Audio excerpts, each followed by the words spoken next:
decided to tell you a bit more about the applications of quantum computers. So what could you as an end user possibly do with it? And in particular, we're still looking for a true killer application. So let's zoom into that a bit more. About myself, I have worked at QuSoft for about 8 years now. QuSoft is a research institute in Amsterdam that focuses completely on the theory of quantum computers. It's a project together by Centrum Wiskunde en Informatica and the University of Amsterdam. And I also have a secondary goal. Working at Quantum.Amsterdam, I hope to create a thriving community of scientists and businesses in Amsterdam and in the Netherlands. As you can see in the figure here, in Amsterdam, there's already many organizations that work on all kinds of aspects of quantum computing. And of course, we're also looking very much outside of Amsterdam to collaborate with others and to create a very strong ecosystem where we are arguably the best in the world in R&D on quantum computing. But enough about that. I want to zoom into the content a lot more. So as a bit of a teaser, I want to show you today, let me see if I can get rid of the other interface. There we go. Why actually are quantum computers very, very slow computers, contrary to what you might think? And also, how do organizations like MIT, Volkswagen, or Bosch, how do they test quantum computers today? And lastly, the million-dollar question, when can we expect proper quantum computers that will solve useful problems? But first, maybe I can ask you as the audience a poll. So maybe Carl, I hope that we can start a poll here. My question to you is, how do you think we will most likely use future quantum computers? And I give you 3 options, maybe as desktop machines, really to solve problems that would otherwise take minutes or so. Maybe as an on-premise mainframe for problems that would otherwise take maybe hours. Or maybe we use them over the cloud, over the internet, for problems that would take really, really long, like days or longer. So yeah, please cast your votes. I hope that will work right now. Yeah, many votes are coming in, so I'll wait a bit longer.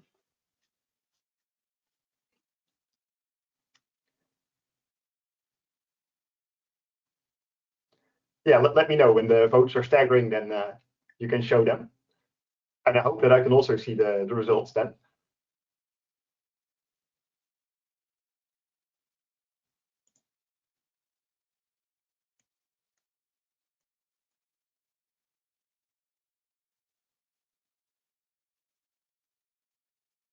There you go.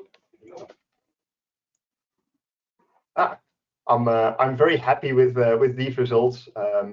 Maybe there's a small paradox. Quantum computers right now, they last only a couple of, let's say, milliseconds. So you might say, how long are the problems we're gonna, how long are the computation times that we can reasonably expect? But looking at it from the other side, from the end user perspective, if you have a problem that takes a couple of minutes now, is it really worth going to a high performance computer or even invest in a quantum computer, redo all of your programming? So I personally believe that we need to focus on the very longest, the very most challenging problems for which organizations or individuals or scientists are currently willing to invest in high performance computing.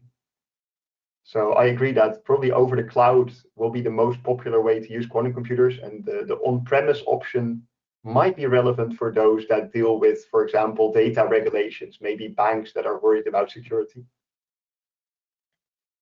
I also have a second poll for you, which will be the following. Maybe you can share that one, Carl. So my question is, what advantage does a quantum computer have over a conventional computer? And I have 3 options for you. One of them is maybe a quantum computer has a much higher clock speed and a much bigger memory. Or another option is maybe it runs algorithms that a conventional computer cannot run.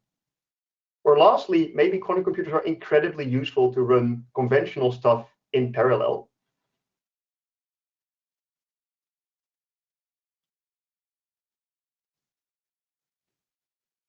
So very curious to hear what you think.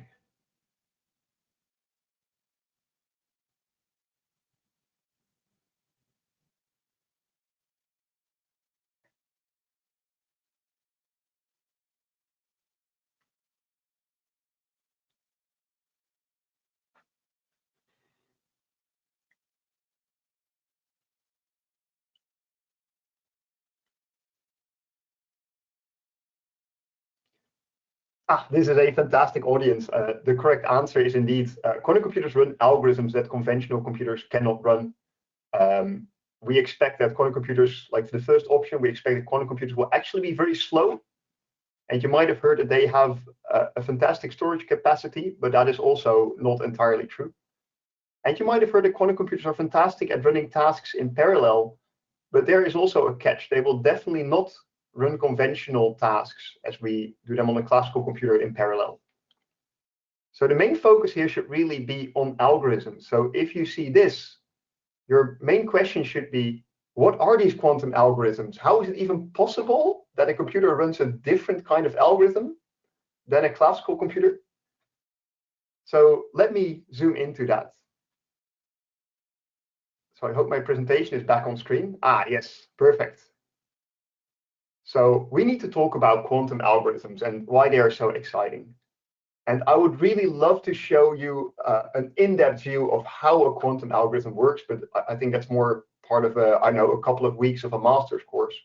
But instead, I want to show you what I think is a really good analogy to see what's going on. First, you should know that if we look at how long it takes to solve a problem, it's pretty straightforward to see how much time it would take. We look at a number of steps that you need to solve the problem. You might say, how many clock cycles do I need? And this is given by the algorithm. And you multiply that by the time per step. So how many milliseconds, nanoseconds does a clock cycle take? And that's the time that you need. And as we saw in the presentation earlier by Ariana, quantum computers have these quantum gates that sort of are an extension of classical computers. They can do more, so they're also more complicated. And therefore, it seems logical that the time per step will be worse.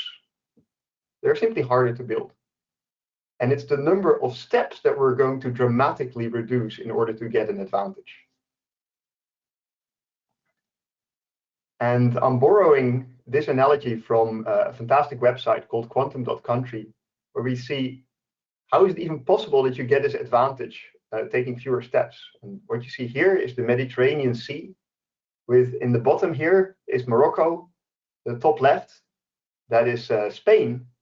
So imagine that you live in Morocco and you would like to cross the Strait of Gibraltar. But if you have no means of crossing the water, the best you can do is going overland all the way through Northern Africa, through the Middle East, down through Europe to end up in Spain. It's a very long tour, and you can have a fantastically fast car or whatever you use, but you just have to travel very far. And in this analogy, that is a classical computer. It simply cannot cross certain boundaries. And in the same analogy, a quantum computer, you might say, is a hovercraft. It is super slow, it is bulky, it is not a very comfortable vehicle. But if it allows you to cross both land and water, you can actually take a very significant shortcut here. Taking fewer steps, but still being very slow, you can have a fantastic advantage in reaching your destination. And I like this analogy because, like Mikael also says, you don't always want to use a quantum computer. For certain problems, it's much faster to take a conventional computer, going very fast. And for some tasks, you might really want to use a quantum computer.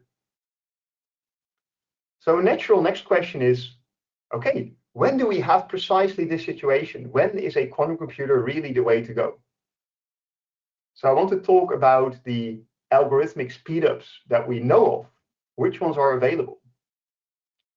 And I'm going to categorize them by how much better they are than the classical alternative. So first of all, sometimes we have an exponential speedup in our jargon. And that means that this algorithm is really, really much better in the sense that it takes many, many less steps to solve the same problem.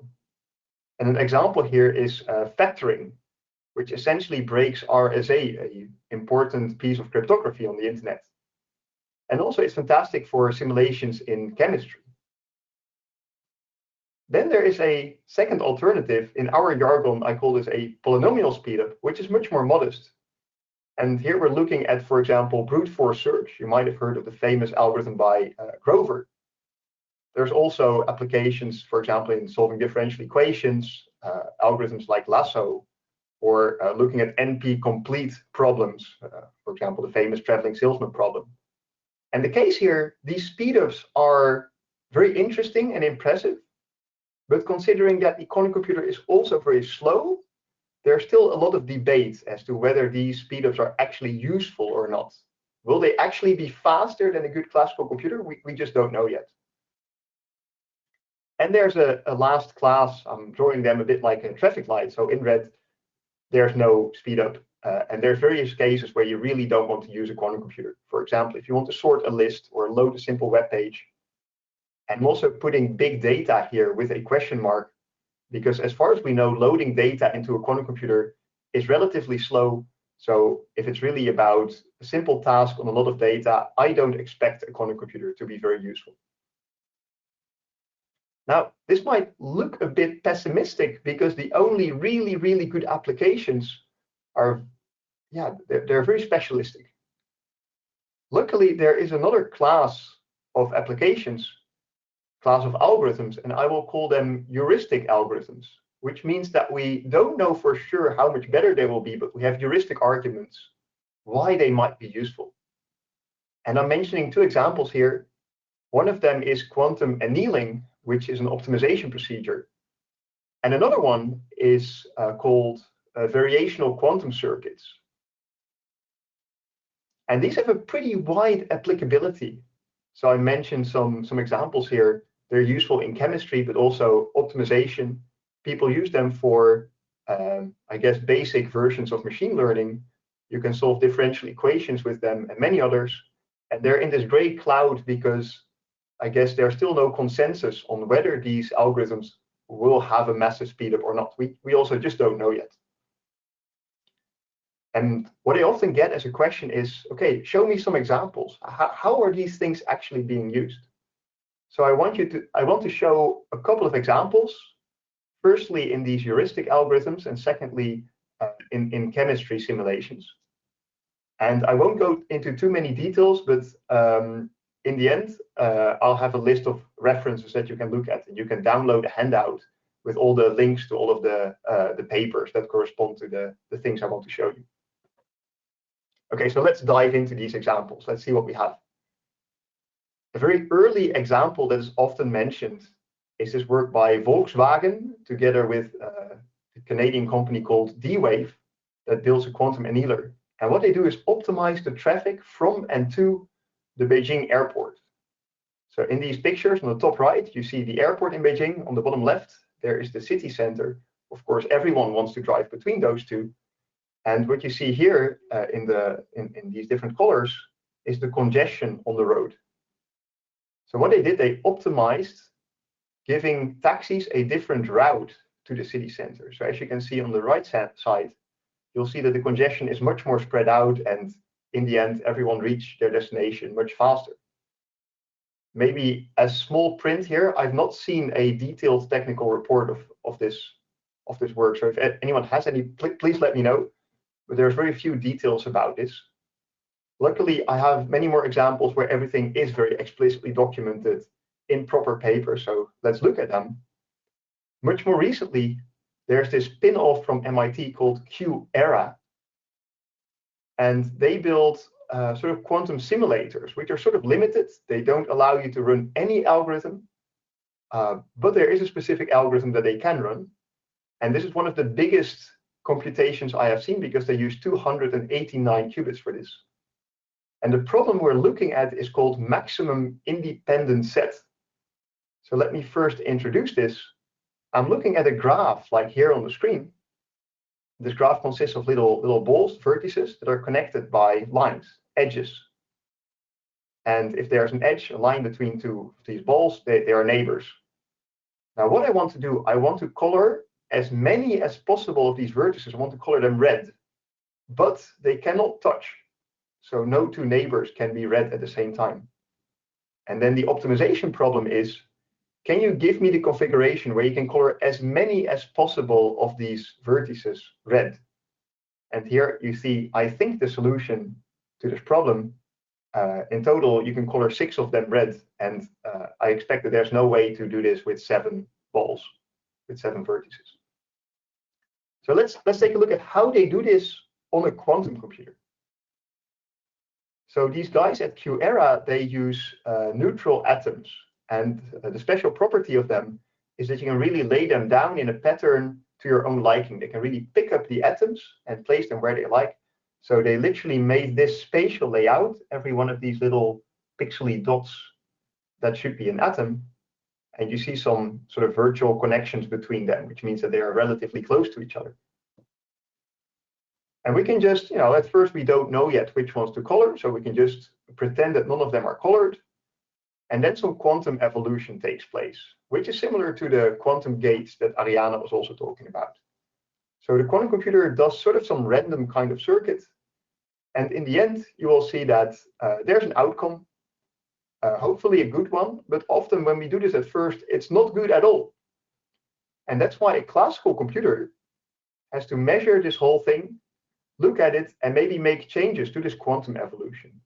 Maybe change what gates we do, how these quantum atoms interact, until we actually find a very good result. Like on the right-hand side, I think this looks like a fairly optimal solution where we colored as many as possible of these vertices red without any of them touching. Then people might say to me like, hey, Koen, that actually looks a lot like neural networks, which also have this sort of optimization procedure to find a local optimum. So then arises the question, can we make a quantum version of a neural network? Can we combine the success of both of these fields? And of course, people have looked into this. And I think the most popular way to do this is what is called these variational quantum circuits that I introduced before. I'm going to assume that you know what a neural network is. And if you look at a neural network from a very abstract point of view, it basically maps a vector to another vector. At least each layer maps one vector to another vector. And the quantum computer technically does the same. We have an input vector represented by a couple of qubits. Then we do some gates in a quantum circuit. And on the right-hand side, at the end, we end up with, again, a vector. And these gates, they don't have to be discrete. We can actually make continuous gates, which depend on a parameter. So that gives us a parameterized circuit. If you just initialize these parameters at random, you get a pretty random circuit. But of course, a classical computer can search over all the possible parameters and try and find a configuration that works well. For example, creates an output state that happens to represent a good solution to the problem. This is essentially the same as what happened here, where we optimized something until these atoms did exactly what we wanted. So to show you another example, Bosch and some collaborators from my institute, QuSoft, they tackled a clustering problem. So again, let's look at a graph where we have these vertices and edges. And maybe these edges might indicate whether it is likely that these vertices belong to a similar cluster. For example, if you look at a photo with bikers on it, you might ask yourself, hey, which parts belong to the same person? Can we separate different objects in this image? So then there's an optimization problem. Can I decide that maybe vertices 4 and 5, they belong together, and 2, 0, and 1, that they belong together, etc. So this was recently published last year, and you can look at all the details in this paper. I have the references for you at the end. I also promised to talk a lot about chemistry. So let's take a look at what's happening there. One of the things I am most excited about is the following example, which is the production of ammonia, which is used as a fertilizer. And let's not underestimate, fertilizer is incredibly important to feed the whole world population. We use a lot of artificial fertilizer. And currently, to produce this, we require high pressure and a high temperature. It's a very inefficient process, and it accounts for about 3 to 5% of the world natural gas usage. So that is a really serious polluter. At the same time, we know that bacteria can do the same or sort of a similar process under normal pressure and temperature, and they're fairly efficient. So we have very good reasons to study, to understand better how these bacteria do this. And we have a gist, we have a good reason to look at a certain biological catalyst, which is called the FeMo cofactor, or short, FeMoco. So back in 2017, Microsoft and ETH already realized, like, hey, this is an interesting to look at.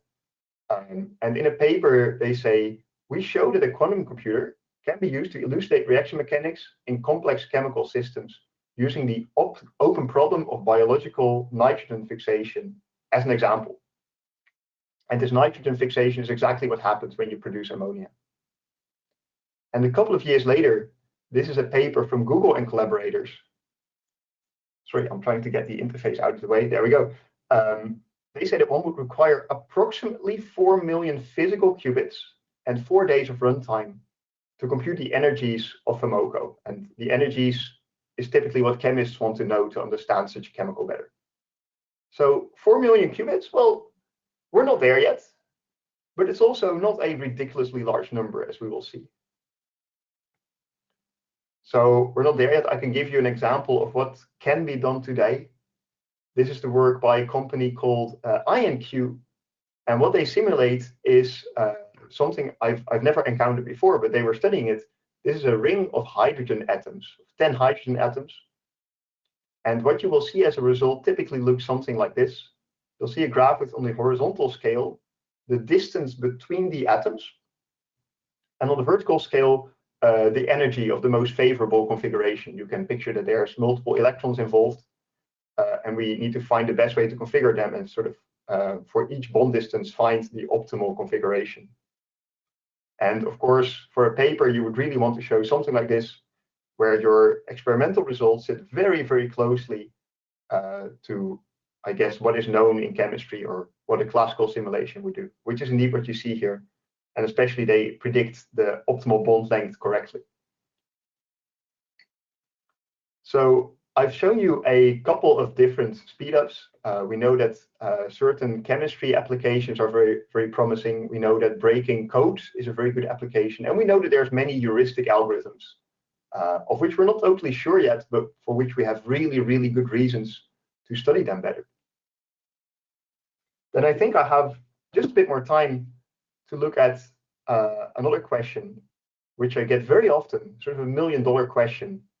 When can we expect useful quantum computers? How much longer do we have to wait?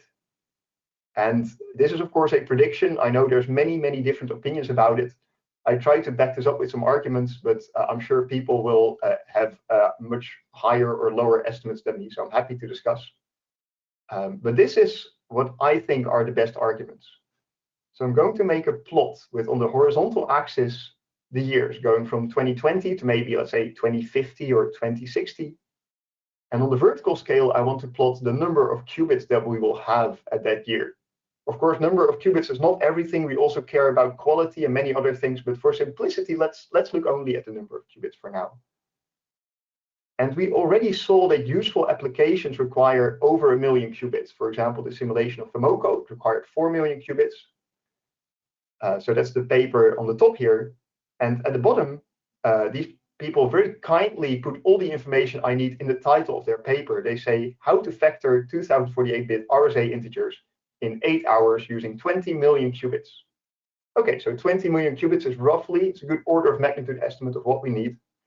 So these are these horizontal lines, 4 million and 20 million qubits.